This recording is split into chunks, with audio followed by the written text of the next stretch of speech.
بسم الله الرحمن الرحيم، والصلاة والسلام على أشرف المرسلين سيدنا محمد وعلى آله وصحبه وسلم تسليما كثيرا عدد ما أحاط به علمك وخط به قلمك وأحصاه كتابك. وارض اللهم عن ساداتنا أبي بكر وعمر وعثمان وعلي وعن الصحابة أجمعين وعن التابعين وتابعيهم بإحسان إلى يوم الدين. اللهم صل على سيدنا محمد الفاتح لما أغلق والخاتم لما سبق ناصر الحق بالحق الهادي إلى صراطك المستقيم وعلى آله حق قدره ومقداره العظيم. هنتكلموا إن شاء الله عن عشبة الخشخاش، كلنا نسمع عنه. يتم استخراج الشراب الخشخاش من البذور والزهور، وهو أمر مفيد لإعطاء النوم والراحة للمعوقين. الخشخاش الأحمر يتزايد سنويا إلى حوالي قدم واحد، يعني 30 سنتي، بأوراق ضيقة طويلة وسوداء. شعر ساق والزهور القرمزية مع الأسود المركزي. أين يمكن العثور على الخشخاش البري؟ في الحقول البرية، في النفايات يعني، والتحوط بين الجانبين والحدائق.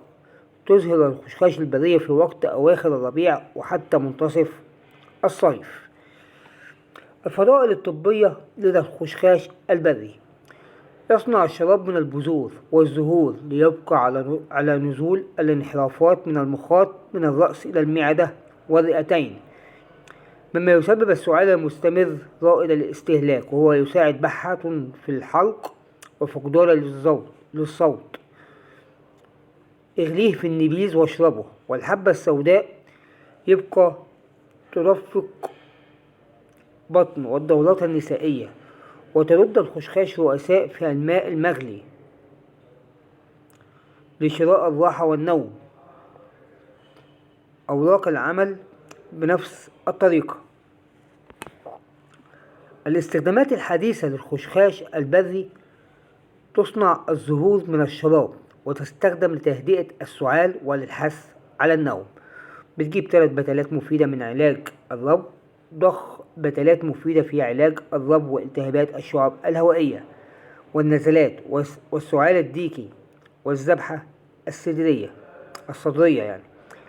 الخشخاش البري التي غرست من 1 إلى 2 غوز 14 غوز يعني، في بتلات المجففة في 2 نقطة من الماء المغلي، يعني نقطتين في الماء المغلي. ويمكن اتخاذ هذا الفنجان في وقت واحد 3 أو 4 مرات يوميا.